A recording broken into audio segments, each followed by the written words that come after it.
Signing in. Hey guys, welcome back to Money Monday Talks. Thank you so much for sending in your questions last week. Today we're just continuing on episode 2 of answering different questions basically that you guys have around money matters.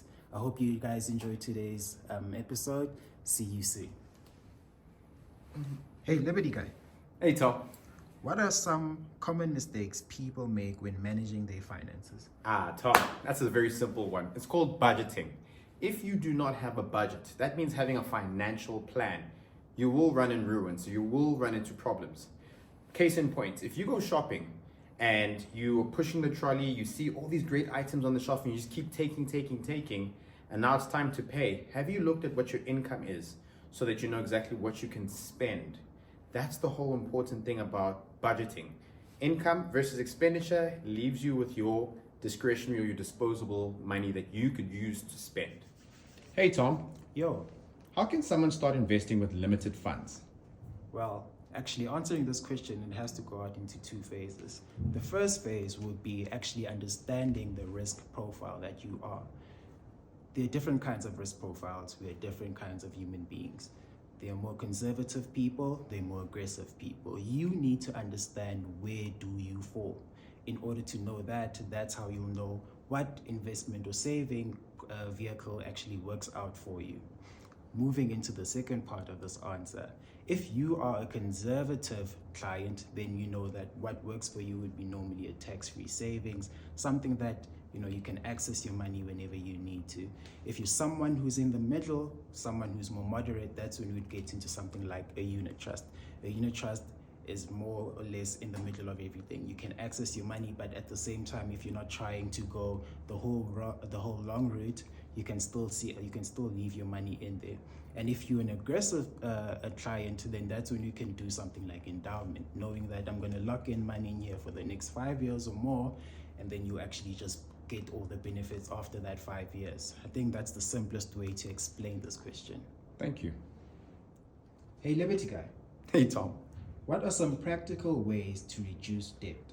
Hey Tom, talking about debt is always a sensitive topic because everyone understands bad debt, but there's also something called good debt.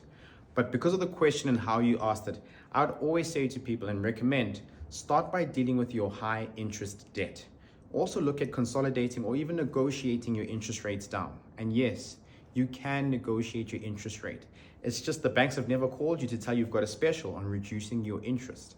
So look at that also. And remember, while trying to tackle your debt, try also not to look at getting new debt while you're dealing with the existing balances. That's the most important thing, because there's also good things when it comes to having debt or having a credit card that we'll talk about in other lessons. Hey Tom, Yo, how important is it to have multiple streams of income? sure. Having multiple sources of income is very important.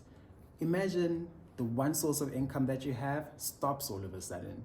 What happens to you? What happened to your monthly expenses?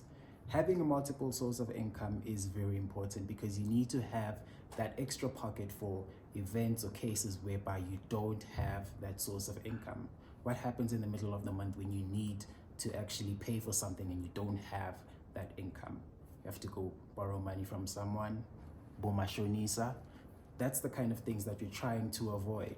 So in order to make sure that you're solid, make sure that you have another source of income by maybe creating a business, starting out with other sources of investment plans, which can give you an income, a monthly income through annuities.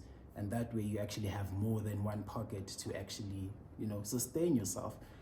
There's multiple ways to do this, but then, hey, just keep listening to us and we'll get you sorted. Hey, Liberty Guy, Hey Tom. what role does financial education play in wealth accumulation? Financial education is the leading platform when it comes to you having to tackle one of the biggest problems in life, being money. Financial literacy is one of the things that helps, legacies live on and be passed on from generation to generation.